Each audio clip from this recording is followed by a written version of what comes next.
Right, here we are again. Snails have all been put back in. I keep several different species together. I do not breed snails, so I'm not producing hybrids. These are purely pet snails. That one's my recent acquisition, which I got from Bay Tree Nurseries in Wopload in Lincolnshire.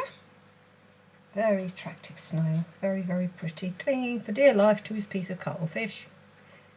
I like that one a lot. Very unusual shell.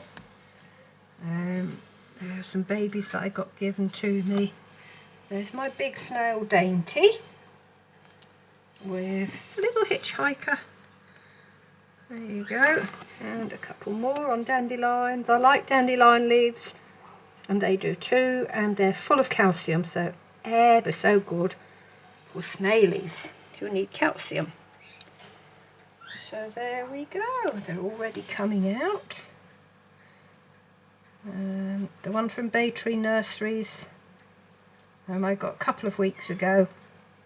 I was very annoyed because when I went to see, they were kept in an exoterra and it was completely dry. The substrate was bone dry, and all of the snails in the tank had gone into hibernation and closed the little trapdoor, and that was it.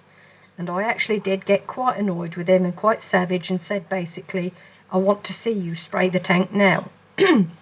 So he did spray the tank, and when I went back a week later, the substrate was lovely and moist. So it does pay, you know, to kick up a stink if you see something that's not right.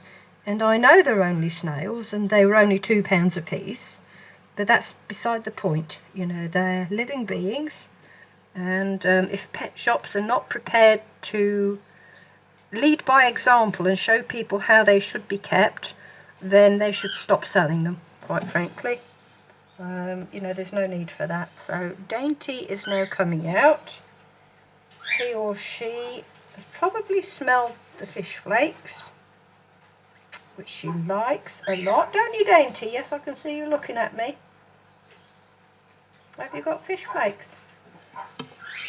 There's another couple. I think they were the pink-lipped ones. This video camera's not very good. It's the only the little one on my phone. But basically, there you have a planted giant African land snail tank made out of a gerbilarium cage. Incidentally, the other advantage of this is that in that corner for the gerbils, it's got an air vent. So they've always got good airflow, and it has, which I should put on the top now, a sliding, if I can get it in with one hand, a sliding mesh top. Hang on, let me just, there we go.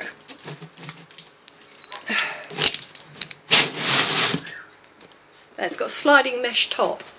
So it means that although they're nice and moist due to the water, there's like a little reservoir under there on the gravel, they're always nice and moist, but there's plenty of ventilation, which is good for them.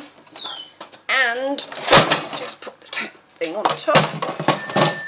That's just an old, which I had that I didn't use for anything else. It's an exoterra light fitting. It's got enough room for 3 bulbs, I think. But I only have one bulb in, which is a little UV bulb. Just gives a nice light. And there we go. That's the new planted tank with the snails in. Little snaily tat. A snail habitat, whatever you want to call it. There you go. So that's how I set up a nice habitat for my giant African land snails. I like it naturalistic. They don't need toys, but they have basic requirement for it. They need heat of some form under the substrate because they like to dig down and sleep. They need it to be moist. They like a bath, and they like a selection of things to eat. So You know, I give them things like bits of apple, potato peel, aubergine, red peppers, just a variety of stuff, of things that I eat myself normally every day. As I said, I like to cook. So, you know, anything, I've got a little slice of anything, they get it as a supplement as well. And yes, they're only snails, and no, they don't do much, but I like them. I find them fascinating, and because I keep them and I chose to keep them, it's up to me to give them the absolute best possible life that I can give them. But then that applies to any pet at all. You shouldn't be asking what's the minimum I can get away with. You should be asking yourself what's the best I can do. And if you're on a budget, you know, you don't have to buy brand new, expensive bits of kit. The gerbilarium was something that I bought originally for about £5 off a car boot sale, thinking that, you know, I might one day like to keep a couple of gerbils. It never, you know, it never emerged. I never did keep gerbils.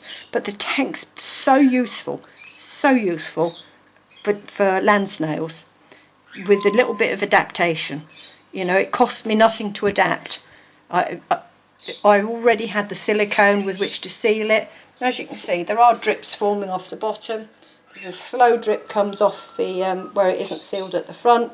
But that's fine. It just makes it like a, you know, an African forest, and it's like dew dripping off them. That's what I like to think anyway. So basically, you know, that's my snail tank. I don't know what Dainty is doing. I think she's blowing me kisses. Thanks, Mama, for the nice tank. I think that's what she's doing. Let's see if I can zoom in. See if we can zoom in on Dainty. Yeah.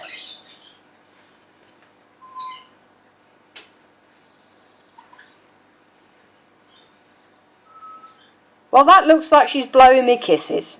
I don't care what anybody else thinks. She's saying, thank you, Mama, for that really nice environment you've made for me. Here's a big kiss. Mwah! That's blowing kisses in anybody's book. Mwah! There you go. So there you have it. How to create a giant African land snail habitat. Right, that's it. And I'm now going to clean my kitchen floor, which is a proper mess with bits of compost everywhere from doing the work. But as I said, you can't do this thing without making a mess. The thing is, you've got to tidy up after yourself. That's the nasty bit. I hope you enjoyed my videos.